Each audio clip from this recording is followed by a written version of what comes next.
기록.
안녕하세요. 아침을 여는 목상 고덕 아름다운 교회 박주덕 목사입니다. 제가 기도하고 시작하겠습니다. 사랑해 주님 감사합니다. 오늘도 주님께서 우리 발걸음 인도해 주셔서 주님 앞에 나와 주와 함께 더불어 하루를 시작합니다. 주님, 하루의 삶을 살더라도 주의 자녀이기에 주님과 함께 동행하는 삶을 살아가기를 소망합니다. 특별히 말씀 가운데 살아계신 주님, 하나님의 말씀을 우리가 이 아침에도 마음판에 새기고 말씀대로 살아가기를 간절히 소망합니다. 이 시간 성령의 충만함으로 함께하여 주시옵소서. 예수님의 이름으로 기도드립니다. 아멘. 함께 말씀 봉독하도록 하겠습니다. 봉독할 말씀은 히브리서 10장 26절부터 39절까지의 말씀입니다. 함께 한 목소리로 합독하겠습니다. 우리가 진리를 아는 지식을 받은 후 짐짓 죄를 범한즉 다시 속지 않은 제사가 없고 오직 무서운 마음으로 심판을 기다리는 것과 대적하는 자를 태울 맹렬한 불만 있으리라. 모세의 법을 폐한 자도 두세 증인으로 말미암아 불쌍히 여김을 받지 못하고 죽었거든. 하물며 하나님의 아들을 짓밟고 자기를 거룩하게 한 언약의 피를 부정한 것으로 여기고 은혜의 성령을 욕되게 하는 자가 당연히 받을 형벌은 얼마나 더 무겁겠느냐. 너희는 생각하라.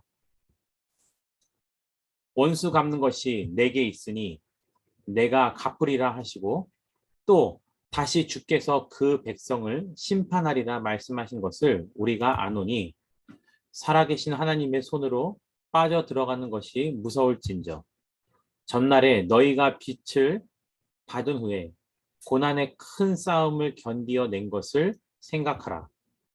혹은 비방과 환란으로서 사람에게 구경거리가 되고 혹은 이런 형편에 있는 자들과 사귀는 자가 되었으니 너희가 갇힌 자를 동정하고 너희 소유를 빼앗기는 것도 기쁘게 당하는 것은 더 낫고 연구한 소유가 있는 줄 알미라. 그러므로 너희 담대함을 버리지 말라. 이것이 큰 상을 얻게 하느니라. 너희에게 인내가 필요함은 너희가 하나님의 뜻을 행한 후에 약속하신 것을 받기 위함이라. 잠깐 후면 오실 이가 오시리니 지체하지 아니하시리라. 나의 의인은 믿음으로 말미암아 살리라. 또한 뒤로 물러가면 내 마음이 그를 기뻐하지 아니하리라 하셨느니라. 우리는 뒤로 물러가 멸망할 자가 아니요 오직 영혼을 구원함에 이르는 믿음을 가진 자니라. 아멘. 계속해서 히브리서 말씀을 묵상하고 있습니다. 오늘 본문 말씀 히브리서 10장 26절부터 39절까지의 내용은요. 크게 두 가지로 요약할 수 있습니다. 첫 번째는 바로 초대교회 가운데 수많은 미혹과 어려움에 그 믿음을 저버리고 배교하던 자들에 대해서 하나님의 진노가 있다라는 것을 말하고 있고요.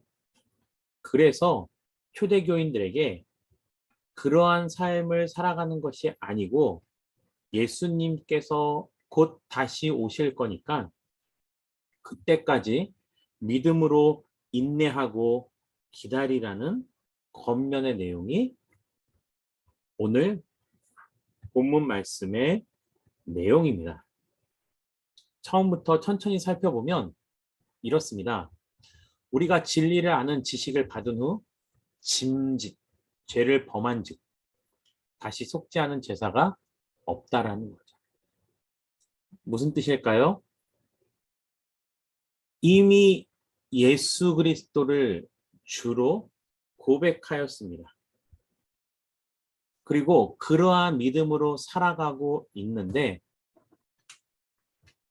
미혹에 휩쓸려서 그 믿음을 저버리고 배교를 하게 되면 다시 그를 위한 속죄의 제사가 없다라는 것입니다.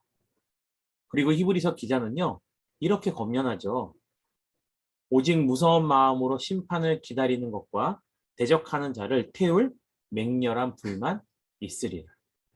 사실 미혹에 휩싸여서요, 그 믿음을 저버리게 되었을 때 우리의 생각에는 그러한 사람들을 우리가 좀 더 다독이고 또 더 품어주어서 그들이 돌아올 때까지 기다리는 것도 분명히 좋은 방법 가운데 하나라는 것은 당연합니다.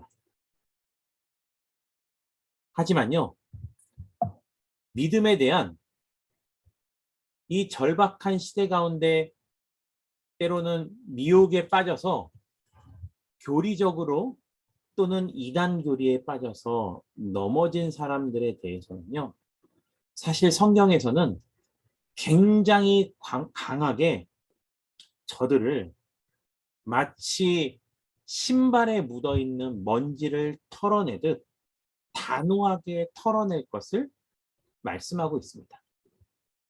그만큼 한 번 믿었다가 배교하는 자들에 대해서는 그들이 다시 우리의 겉면으로 우리가 저들을 사랑하고 품음으로 말미암아 돌아올 수 있는 경우가 굉장히 희박하고요.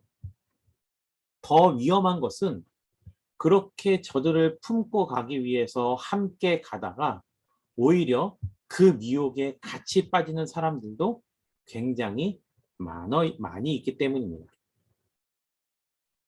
그리고 28절에는요. 율법에 대해서 잠시 말하는데요. 모세의 법을 폐한 자도 두세 증인으로 말미암아 불쌍히 여김을 받지 못하고 죽었다라는 거죠. 당시 그 율법을 어긴 자들에 대해서도요. 성경은 굉장히 강하게 저들에 대한 처분을 요구하고 있었습니다.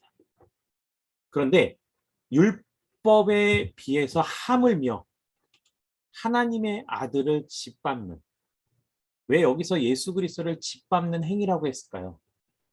이미 우리가 26절에서 보듯이요. 예수 그리스도를 믿음으로 말미암아 구원을 얻은 자들이었는데 그 예수 그리스도를 믿었다라는 것이 바로 우리를 위해서 십자가에 못 박혀 돌아가신 그 예수 그리스도를 인정한다는 거죠. 그러한 것을 알매도 불구하고 그 믿음을 저버렸다라는 것은요. 예수님을 또다시 십자가에 못 박는 행위일 수 있고요. 그 표현을 오늘 히브리서 기자는 하나님의 아들을 짓밟는 행위라고 말하고 있습니다. 그리고 더 자세하게요. 자기를 거룩하게 한 언약의 피를 부정한 것이라는 거죠. 저는 그런 적 없어요. 라고 말해도요. 믿음을 저버리는 자들은요. 그 십자가상에서 흘리신 예수 그리스도의 피를 거부하는 것과 마찬가지라는 겁니다. 또 있습니다. 성령의 은혜의 성령을 욕되게 하는 거라고 말하고 있죠. 29절에서 왜 성령을 욕되게 한다는 걸까? 그것은요. 바로 성령 회방죄와 같은 선상이 있습니다. 성령 회방죄는 성경에서요. 용서받지 못할 죄라고 말하고 있죠. 그래서 이러한 자가 당연히 받을 형벌은 얼마나 더 무겁겠냐라는 거죠. 너무 강한 어조라고 생각하지 않습니까? 사랑의 말씀, 모든 사람들을 향한 용서를 베풀기 원하시는 하나님의 자비의 단한 겉면이라고 생각할 수도 있습니다. 하지만요, 이 말씀을 받아들이는 데 있어서 우리는 이렇게 받아들이면 됩니다. 부모님이 어린 자녀를 키우는 데 있어서 위험한 것이 아니라면 그러한 시행착오를 통해서 아이들이 성장해 나갈 수 있다면 그 정도는요. 부모님도 그 위험을 감수하고 자녀들을 방관할 수도 있습니다. 그런데 이거는 실수가 아니고 생명의 위협이 되거나 자기뿐만이 아니고 다른 사람에게도 큰 해가 되고 또 굉장히 우리가 감당할 수 없는 큰 잘못이 될 경우는요. 사실 아무리 어린아이라고 하여도 부모님은 굉장히 단호하게 그 아이에게 그 행동을 하지 말 것을 말하고요. 때로는 아이가 인식이 잘 없다 하더라도 혼내는 신용을 하거나 아니면 실제적으로 훈육을 하면서 위험한 행동은 하지 말 것을 가르칩니다. 무엇 때문에요? 생명 때문인 거죠. 생명에 해를 입을 수 있다면 이거는 어떠한 방법이든 그러한 행위를 하지 아니하도록 우리는 강하게 권면해야 되는 거죠. 그와 같은 마음이요. 하나님의 마음이었습니다. 생명의 위협이 될 정도, 또 나뿐만이 아니라 다른 사람들의 생명에도 위협이 될 정도면 그것은 절대로 우리가 흉내도 내지 말고 바라보지도 말아야 되는 것이 바로 미혹하는 자들로 인해서 우리의 믿음을 저버리는 배교 행위입니다. 그래서 히브리서 기자는요. 이러한 것을 굉장히 강하게 권면하고 있는 것입니다. 그리고 30절에 이렇게 말합니다.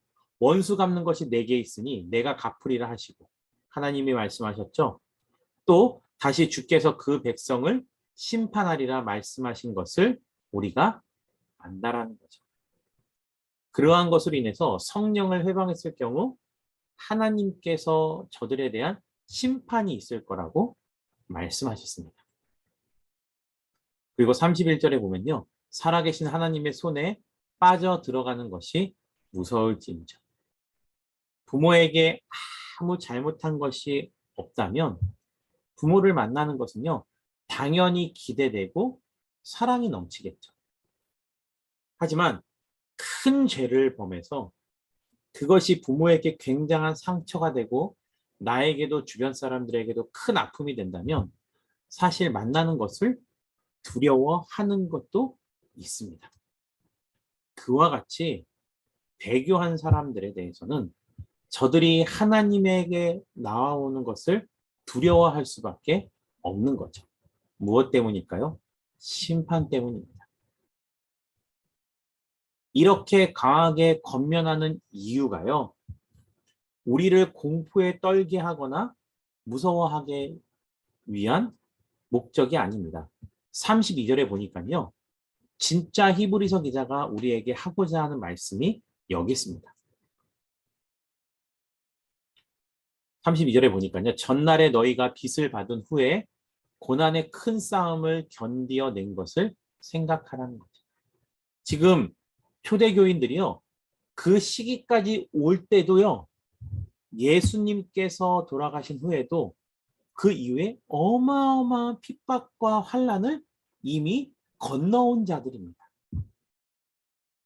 그리고 초대교회는요.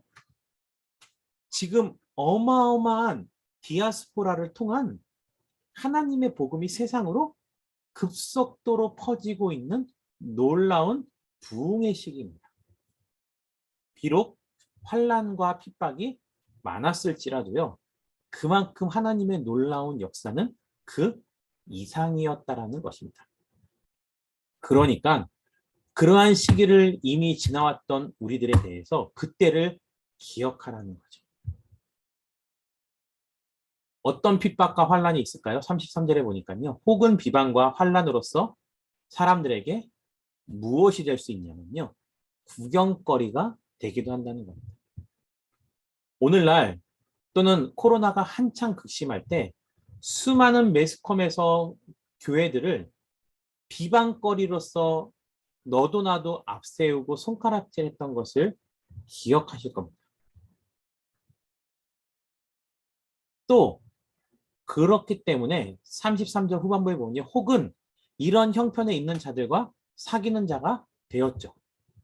왜요? 같은 형제 자매로서 손가락질 당하고 세상으로서 비난받았을 때 같은 믿음의 여정을 가지고 있는 우리가 서로 교제하고 위로할 수밖에 없겠죠.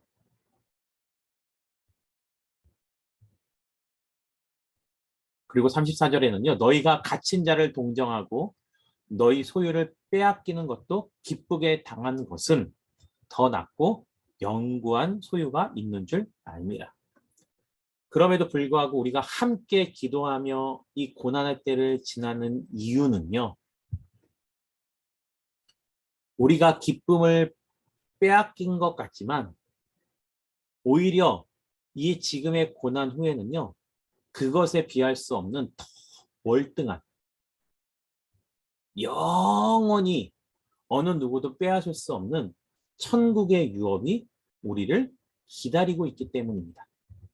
그것을 저도 사랑하는 성도님들도 다 알고 계신다라는 겁니다.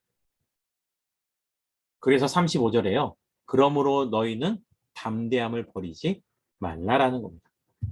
담대함이라는 것은요. 강한 심장을 말합니다. 강한 심장. 그 강한 심장을 갖고 있는 게 누구였는지 아십니까? 사자후. 누구를 상징하는 걸까요? 여호수아입니다. 여호수아는요. 사자의 그 울부짖음 같은 사람이었습니다. 그래서 그가 어떻게 했냐면요. 자신이 싸워야 될 상대가 연약하다고 얕보지도 않고 상대가 힘이 강하다고 무서워하지도 않았습니다. 사자가 울부짖는 것을 보셨습니까? 울부짖으면요. 밀림에 있는 모든 동물들이 무서워 떱니다. 왜 여호수아를 그렇게 표현했냐면요. 그는 하나님만 바라보았고 여호수아가 백성들에게 요구한 것도 이 세상 사람들을 두려워하지 말고 저 가나안에 있는 거민들을 두려워하지 말고 오직 여호와 하나님만을 두려워하라는 거죠. 그러면 이 세상에 무서울 것이 하나도 없습니다. 그러한 마음이요. 담대한 마음입니다. 담대하다라는 것은 내 눈앞에 내 눈앞에 닥쳐진 문제를 바라보는 것이 아니고 그 문제 너머에 서 계신 하나님을 바라보는 마음의 자세가 담대한 거죠. 이러한 담대한 마음을 가진 사람에게는요. 무엇을 약속하고 있냐면요. 35절에 이것이 큰 상을 얻게 한다라는 것입니다. 그렇다면 그와 같이 담대한 마음으로 큰 상을 얻으려면 우리에게 필요한 것은 뭐냐면요. 바로 36절에 너희에게 인내가 필요하다는 겁니다. 인내. 그 문제를 이겨나갈 힘이 필요한 것이 아닙니다. 우리가 문제를 충분히 이겨나갈 수 있는 힘이 있으면 우리는 하나님을 의지하지 않게 됩니다. 하지만 내가 연약해도 그 하나님을 바라보고 인내하면요. 하나님이 나와 함께 계셔 주시고 하나님이 나를 위해서 싸우신다라는 겁니다. 그래서 36절 중반부부터 보면 너희가 하나님의 뜻을 행한 후에 그 뜻은 기다리라는 거죠. 내가 너희보다 앞서 행하실 거라는 약속을 위해서 기다리는 인내. 그리고 무엇을 받기 위함일까요? 그렇죠? 천국에 대한 약속을 받기 위함이라는 겁니다. 그리고요. 그 하나님의 나라가 우리 삶 가운데 이루어질 때가 언제냐면요. 바로 37절. 잠시 잠깐 오면 오실 이가 오시리니. 예수 그리스도가요. 이 땅에서 어떤 재난과 어려움으로도 이 지구는요. 멸망하지 않습니다. 인간 역사의 마지막은 오직 예수 그리스도가 오실 때입니다. 그때가 멀지 않았음을 말하고 있습니다. 예수님께서는요. 이 땅 가운데 다시 오실 것을 지체하지 않으신다라는 겁니다. 내일이라도 당장 이 땅 가운데 오실 때 내가 내 견고한 믿음을 지키고 살아가겠노라 라는 믿음을 잊으시면 안 되는 것입니다. 그래서 우리는 무엇으로 살아가는 사람일까요? 믿음으로 살아가는 사람입니다. 믿음으로 살아가는 자들은요, 뒤로 물러서지 않습니다. 그 뒤로 물러서는 것은요, 히브리서 기자가 이렇게 말하죠. 내 마음이 그를 기뻐하지 아니하리라. 뒤로 물러서는 자들은 비겁한 것뿐만이 아니라 하나님이 기뻐하시지 않는 자라는 겁니다. 우리는 문제 앞에서 뒤로 물러서는 것이 아니고요. 뒤를 쳐다보고 하나님과 내가 같이 가고 있는지를 바라보면 되는 거고, 아니, 대부분요, 하나님은요, 이미 우리보다 앞서가시기 때문에 우리는 뒤를 보는 것이 아니고 나보다 앞서가신 하나님의 그 발걸음을 따라서 쫓아가면 되는 것입니다. 그리고 마지막 절에 이렇게 말하고 있습니다. 우리는 뒤로 물러가 멸망할 자가 아니요. 믿으시죠? 믿으시면 아멘 하시기 바랍니다. 다시 한번 읽어볼까요? 우리는 39절입니다. 뒤로 물러가 멸망할 자가 아니요. 그럼 우리는 어떤 자일까요? 오직 영혼을 구원함에 이르는 무엇을 가진 자요? 믿음을 가진 자니라. 아멘. 오늘도 그 믿음으로 하루의 삶을 승리하실 수 있기를 주님의 이름으로 축원드립니다. 기도 제목 보겠습니다. 함께하는 기도, 환난 때에 핍박에 흔들리지 않는 믿음을 간직한 자가 되게 해달라고, 또 마지막 때가 이르기 전에 예수님을 기다리는 거룩한 신부로 준비되기를, 교회를 위해서 같은 기도 제목을 드리겠습니다. 가정과 교회, 세상을 더욱더 아름답게 만들어가는 그런 믿음의 공동체가 될 수 있기를 우리 기도하시고 자유롭게 기도하고 마치도록 하겠습니다. 기도하겠습니다.